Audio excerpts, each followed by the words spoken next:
Next item.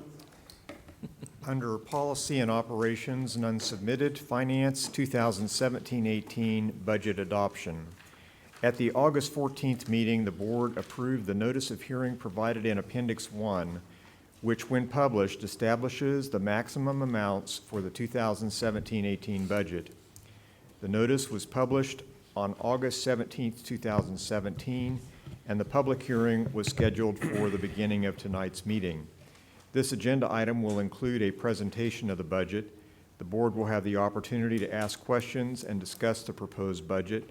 Following the Board's adoption, the 2017-18 budget will be sent to Sedgwick County and the Kansas State Department of Education. It is recommended that the Board adopt the 2017-18 budget and approve BOE Resolution 2017-15, which is provided in Appendix 12. Good evening again. Good evening. Okay, I'm going to start us off this evening. First of all, I'd like to say it is a pleasure and a relief, is the word I think, to be here tonight seeking approval for the Wichita Public Schools 2017-18 budget. As you know, this has been a wild ride this spring and summer getting to this point. And through our journey, it's really not over yet because we still have to wait to hear what the courts say, but tonight marks a major point in our annual budget process. One I know Ms. Willis and her budget staff are glad to see here. I see them still here, still smiling for now, so we're glad that you're still here with us. Mrs. Willis is going to share some important detailed information with you in just a moment. And some of this information that she's going to share, you all will see is very familiar, as it is a background that we've shared with you many, many times here at this board table. However, you know that the budget is pretty complex, and as we have stated before, we have the largest public budget in the community, so it's important that accurate facts are shared with our stakeholders, and we believe tonight's presentation will do just that. And before I turn the mic over to Mrs. Willis, I want to make note of three things. One thing that I'm very, very proud of is the fact that 88 cents out of every dollar in our operating budget, and I'm going to show you here, I have a display because, as you know, math is a challenge for me, and so Mrs. Willis has to help me out. So she provided these for me. I'm so grateful to her. So 88 cents out of every dollar in our operating budget is invested in schools and classrooms to directly support our students. So thank you for that, Ms. Willis. And number two, it's important to know that all of the investments that we have, the new investment that we have in our students, are going to be centered around the priorities that you as a board have given us to do. So you will see that as you look through the budget. I know you've noticed that everything that you all have aligned for us over the last couple of board meetings, we've done just that. And number three, that our budget is being presented with no mill levy increase. And so we want to make sure that those 3 points are noted here in our notes, in our minutes. And this has been a whirlwind of an academic year for me so far, so I appreciate the skills of my teammates, Mrs. Willis. And so at this time, I'd like to turn it over to her. Thank you, Dr. Thompson. Okay. Well, as you know, I like to start with kind of a look back. So again, we're going to kind of take you back to this time a year ago, a little bit before, when we're in year 2 of the block grant, where funding was primarily frozen. And I'm going to call, I think I mentioned it 2 weeks ago, that 2016-17 was the year of budget uncertainty. And we lived in that place for a very long time. We're not out of it. I wish I could say that the end of the fiscal year 2017 brought a total end to budget uncertainty, but we've still got a little bit of work to do. But certainly that particular year was pretty fraught with challenges. So just as a reminder to set the stage, the board last year adopted a $662 million budget. That was the culmination of a lot of work done to cut expenditures in order to balance the budget in light of the block grant having frozen funding. As we moved into the beginning of the fiscal year, the state was in deep financial trouble. month after month, it was missing its financial, its revenue estimates. And so the concern grew over the course of those several months that the governor might make allotments to cut funding for education. And the state budget overall was facing a $280 million shortfall. So certainly that is a budget uncertainty is a good description of that situation. So when the legislature convened in the beginning of 2017, their plate was full. They had a tax issue as far as funding a formula yet to be developed, and that they had this $280 million shortfall that they needed to deal with. And that was a statewide problem, not just for education. So there were many challenges that the legislature was facing, and almost immediately we started facing the possibility of mid-year cuts. Again, as low as $5 million at one point, as high as $20 million. Several conversations we started to have all about what if planning. What if we would get this kind of cut? What would we do? How would we react? Where would we find the funds? What would we cut? So, and that situation was somewhat exacerbated by the fact that the state failed to make its third KPERS payment. We anticipated them missing the fourth, but when the state missed its third, we were very concerned that overall we were potentially facing some real funding issues. In March, the Supreme Court ruled the block grant unconstitutional, therefore kind of forcing the hand that a new formula had to be developed. We weren't going to have an extension of the block grant. So then the stage was set for the possibility of a school shutdown. Again, significant budget uncertainty going on during this time. And with no funding formula or tax plans, we started to discuss, and I think I presented it in April, that if we would have some budgetary savings from fiscal year 17 from utilities, as far as being a very mild weather year, some transportation fallout, unfilled positions, those type of things, that we would basically potentially use that money to cover fixed cost if we did not have a formula in place, if we did not get new funding, so that we could proceed on with our budget planning process. The legislature acted late in the session, passing a school finance formula known as Senate Bill 19 on May 30th, and then shortly thereafter overrode the governor's veto to pass a tax plan to fund the formula and fill the state's overall budget deficit. But the question of constitutionality still remains. So we still are in that state of somewhat of a budget uncertainty as far as we don't know exactly what the court's going to decide. We know that there's a pretty good divide between what the State Board of Education is defining as adequate and the funds that we receive for this fiscal year statewide.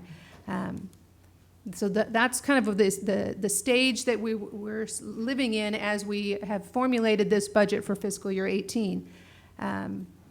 The good news is that we aren't talking about cuts.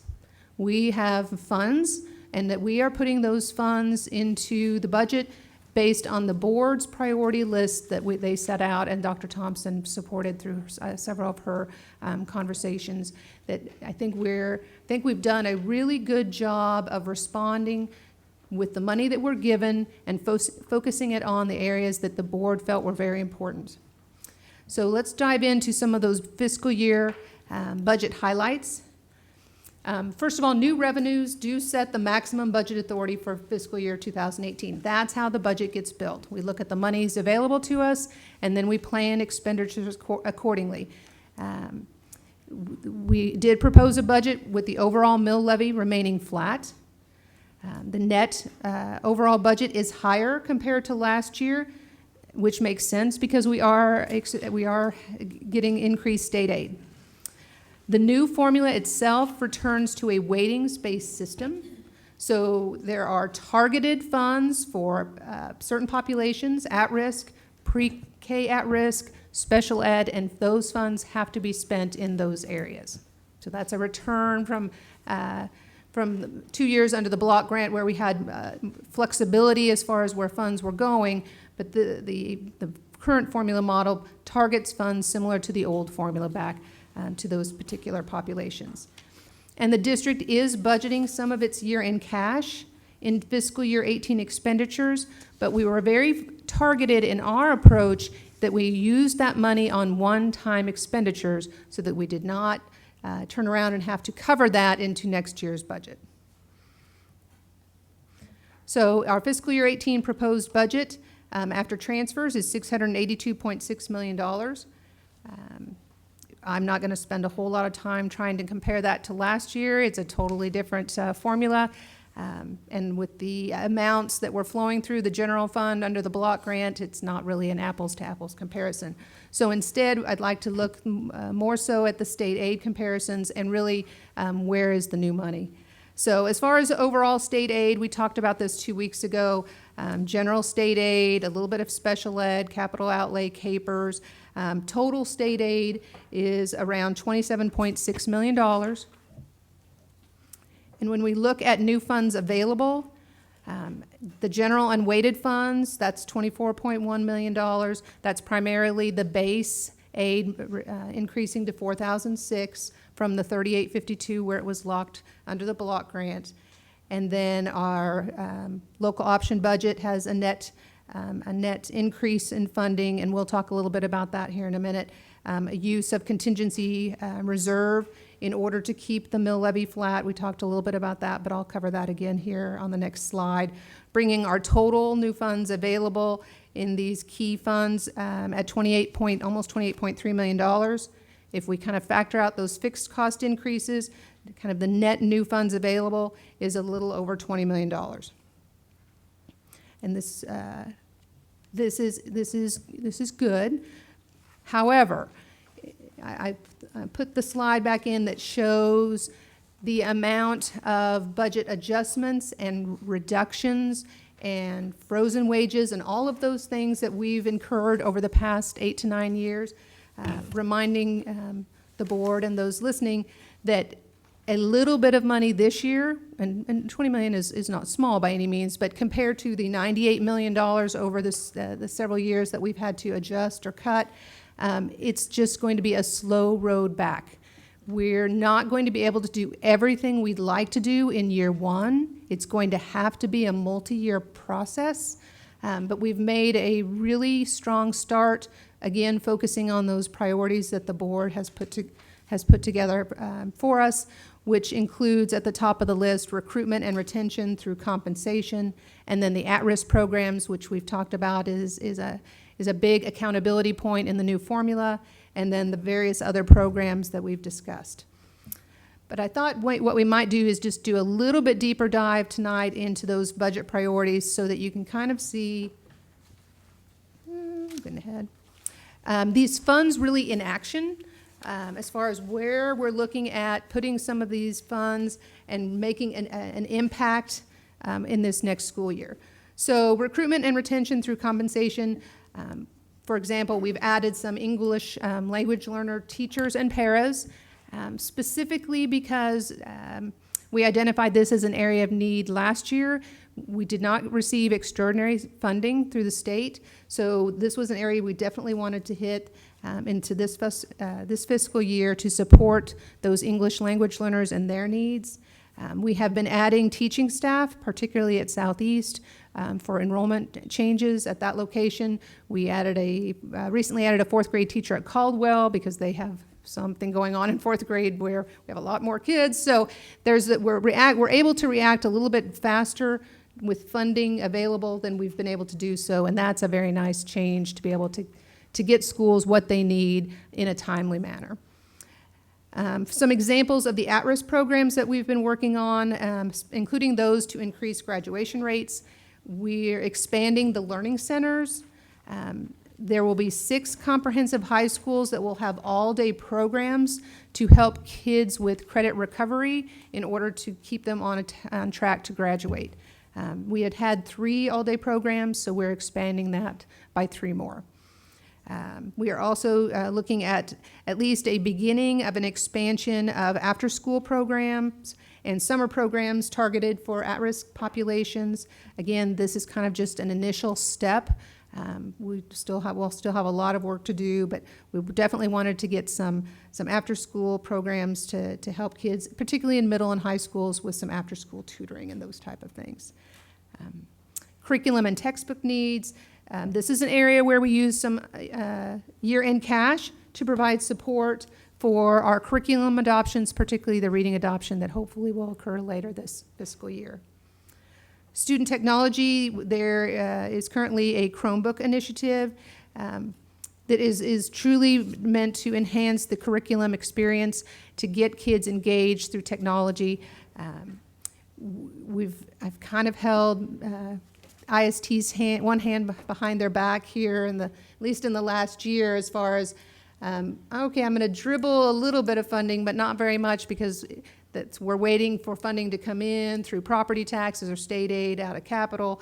Now that we have that fund kind of situated where we think it needs to be, we can give them the go-ahead to start with their plan in the fall, which I think will give them some lift as they are looking at these initiatives and being able to move forward at a much more timely manner. So I'm excited about that. Pre-K expansion, another area that we're looking at.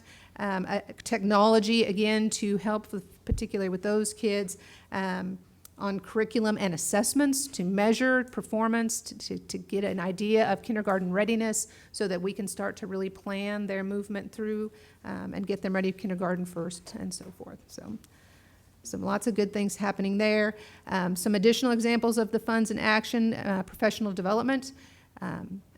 This was an area where we did support with some year-end cash again, because professional development is an ongoing need, but certainly we needed some big punch. You just heard a very excellent presentation on our social-emotional plans. They need some support in professional development. So this is an area where we're going to provide some resources to help them with their program. We have also reinstated some limited training for our temporary employees. We listened to our stakeholders. They told us this was important, so we definitely wanted to put some funding back in for training for temporary employees. And then just recently, we'll have some new federal funds out of Title that will be able to target some of those dollars to professional development. Expanding of career and technical education. Just a few of the initiatives going on in this area. Again, kind of a first-year plan. We're going to improve the culinary arts program at North. We're purchasing robotic kits for middle school pre-engineering, and we're expanding technology for high school engineering. So there's quite a few things going on. Mr. Means was another person. I had one hand tied behind his back as well, as far as purchasing some of his technology needs. We're going to let him have a little bit of freer reign right from the get-go, so that should help him with his program as well. Strengthening STEM and other academic programs. We're looking at Mueller's STEM summer program, which has been very successful, and we're considering the plan at this point is to expand that program to 2 additional sites for next summer. Those sites have not yet been determined, but hopefully we'll be able to look at the Mueller model and be able to successfully implement a few more STEM summer academies. And then obviously you heard a very lengthy, excellent presentation out of the Assistant Soups and Dr. Guthrie about the continued work with students with social emotional needs. It's very exciting to see that plan coming into fruition. We're just putting some resources there to support that, particularly because if you noticed everyone on the team, a lot of people with a lot of job responsibilities, so we want to put some FTE that can particularly focus on these issues, that this is kind of their full-time job. So that's going to be an area we're going to spend a little bit of our new money focusing on. Again, we kept in mind the budget priorities. We also kept in mind that our goal is to keep as much of our operating budget focused on the classroom and student needs as we possibly can. 88% of our operating budget goes to support students. That's 88 cents out of every dollar, as modeled by the pennies. And you know, our circle of of services. Certainly, it includes the core instruction, that's critical, but it also includes several more pieces that we must have in order to have students get to school, have a meal at school, have the utilities, have the lights on, nurses, counselors, all of these things that we've heard that are so important to kids' overall success. That's part of our 88%. Susan, we have a question, I believe. Lynn Rogers? More of a comment. Thank you for putting this together, because this is a point that gets confused a lot. State law says we can only count instruction for classroom expense. We had it changed in the Senate, and it got dropped where we could actually include, for instance, librarians and utilities and some of those kinds of things. And so it's very misleading to say it's only 56 cents are spent in a classroom, because if you don't have the lights on and you don't have some of these other things, you're not going to be able to have school. So, so I do hope we can change that, but I think it's really important for people to look at this and see, okay, what is a direct student cost, what is in a classroom cost, and even if you look at the other things, you still have to have business services to pay the bills and all those kinds of things. But, you know, if you looked at general administration for any corporation, there's very few that are going to be at 0.9%.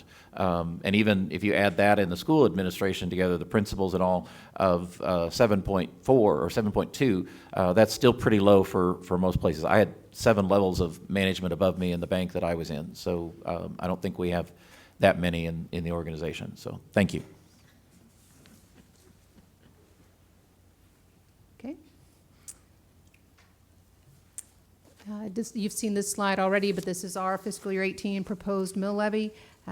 As you can see, we're recommending a flat mill levy for fiscal year 18, 53.683. That is, if you break it down, there is a slight increase on the supplemental general, the local option budget mill levy. There is a reduction in bond and interest, small increase in special liability, for an overall flat rate moving in for fiscal year 18.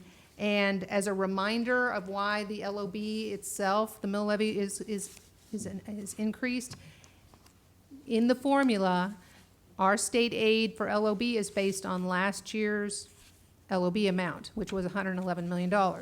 Our LOB authority for fiscal year 18 is $115 million.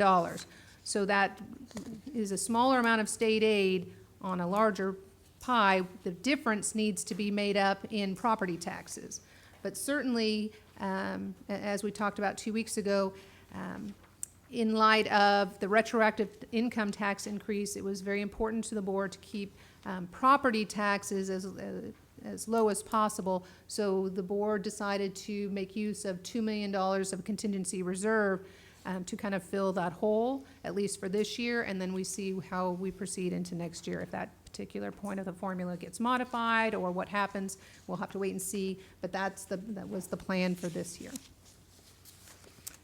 Again, the comparison over the years of the mill levy. And then I did throw in the fiscal year 18 public notice of vote. I did this specifically because this gets published, and unfortunately, it's a state form. It's printed. It prints out of the budget documents, and it doesn't actually show the other reducing pieces of the mill levy.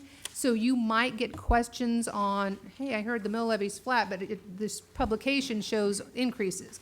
You have to kind of read the small print at the top where it says once general fund and bond and interest tax rates are included, the overall impact is a 0% rate increase for the taxpayer.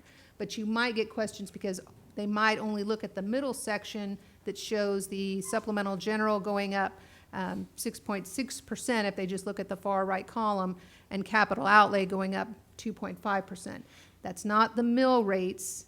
Well, it's the mill rate for supplemental general, but the capital outlay is the assessed valuation impact, and the supplemental general is assessed valuation plus an increase in the mill rate on that line, but they don't show the offset on the bond and interest. So it's just, this is just information so that you have that information ready for you if you get questions. We have another question or a comment. Joy? You're going to wait till the end, okay. Well, we're almost in. This is the last slide. So, in conclusion, the administration is recommending the board adopt the 2017-18 budget as proposed, with our maximum budget authority set at $682.6 million and an estimated mill levy of 53.683 mills. And I'll stand for questions. Or Joy? sit for questions. Okay, thank you for putting this together. I had a couple quick questions, and then I wanted to make a comment on the hearing earlier. When I was going through the budget, I noticed that our FTE this year had kind of a significant jump from 46,000 to 49,000 on page 22. And I think you described that in some of the writing about what that was, about how they're doing weightings differently for maybe kindergarten. Could you talk about that a little bit? Right. The base aid, as far as FTE count, is based on the hire of last year's student FTE or the year prior. So it's not current year student estimates, it's either the hire of the last year or the second previous year. The intent, I believe, was for the legislature to better be able to estimate what the financial obligation would be, because they would have those two numbers already available to them. The weightings themselves are based on current year. And current year FTE is obviously different for us this year, because they are now counting the kindergarten students as a 1.0 FTE when last year was 0.5. So you're going to see those adjustments through the budget for this year. So that's really the biggest adjustment. It's not that we think we're going to have 2,500 more students walk through the No. door. It's that we're actually counting our full-day kindergartners as a full FTE, which is about time. So very Yes. good, thank you. All right, I had a couple of comments I wanted to make on the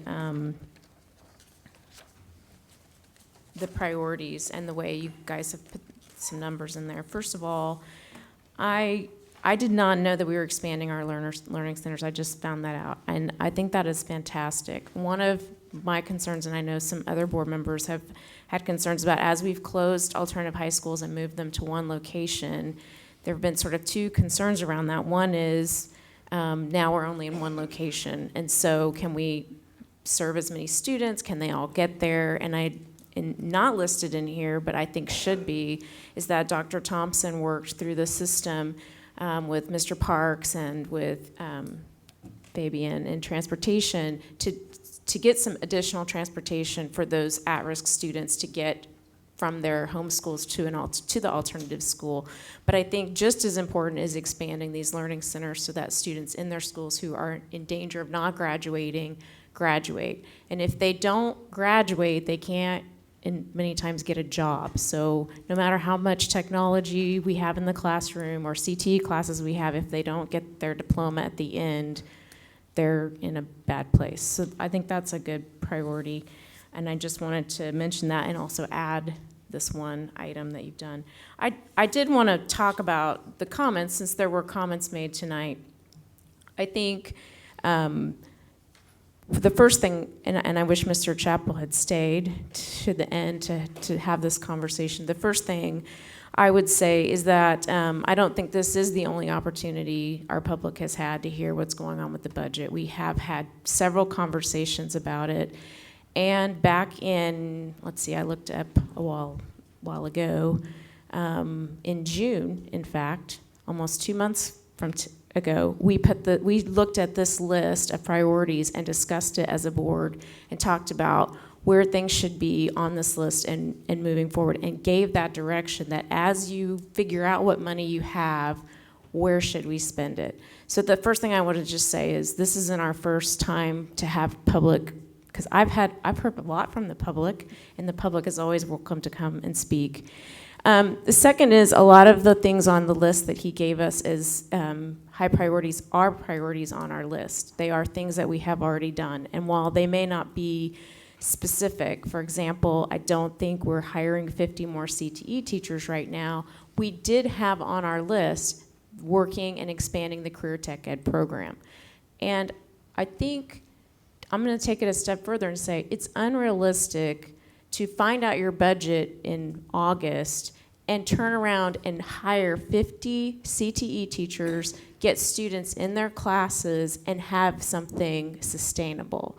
I think what you've done in looking at what are the things where we are really struggling with, like our social emotional issues, or alternative students not being able to get to their classes, or all these things that you've put into your budget, when you've sat down and looked through those and figured out where are targeted things that we can do, and then we can plan, as we find out what our next budget is, the next board, because it will be a new board, we'll plan what are those next items that we need to take off and do. And then when you hire 10 or 20 or 50 new CTE, I'm looking at you and you're smiling, 50 new CTE teachers, there's a plan.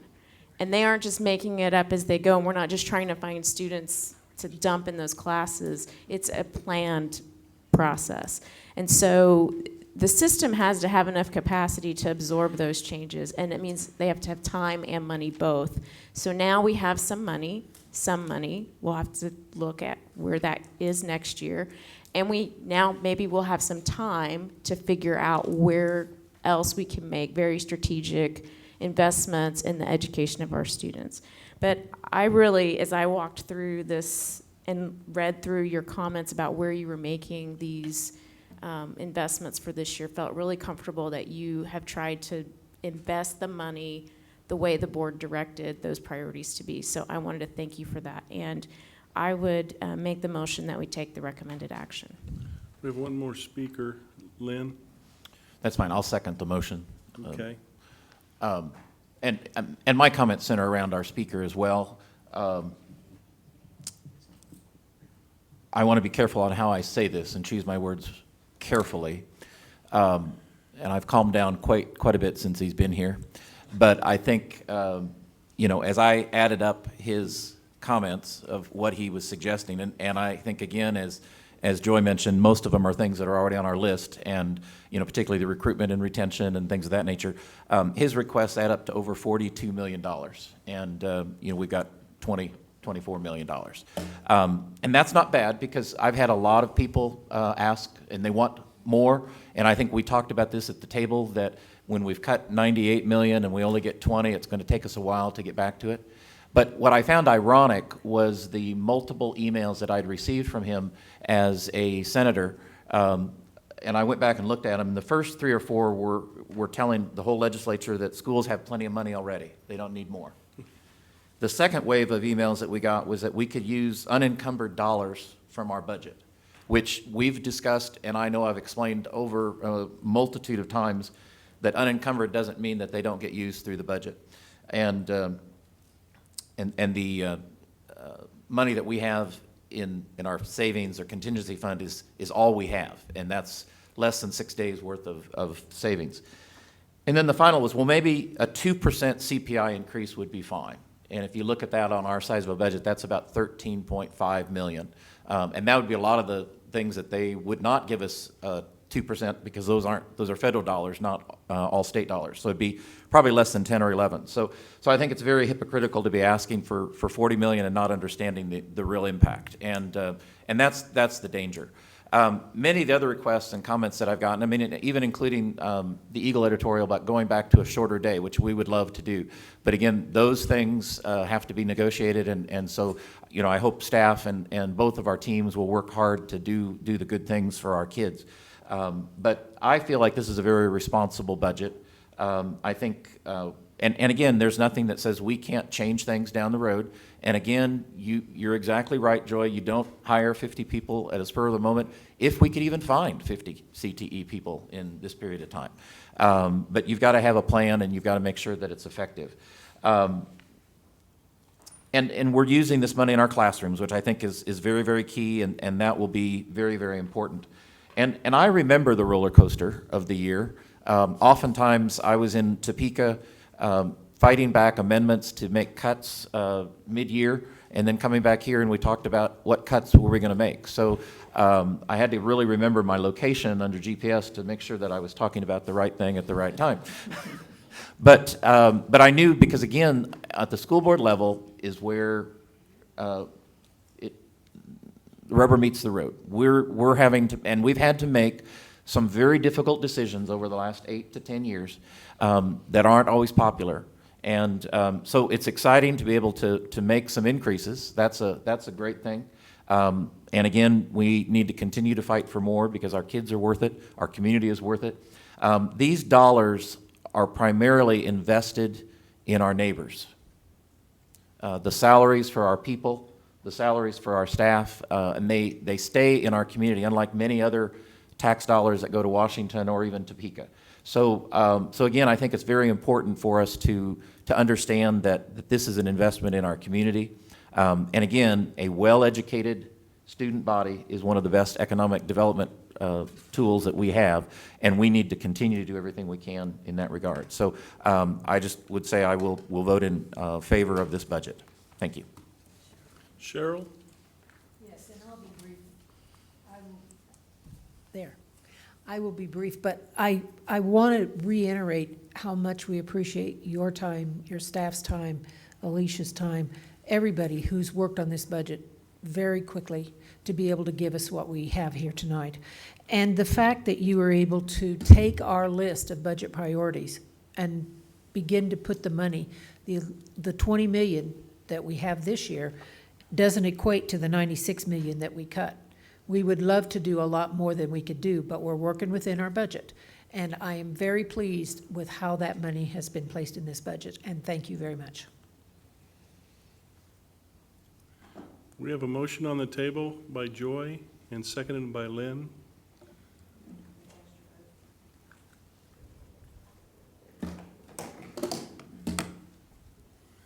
Motion passes 7-0. Congratulations. Thank you.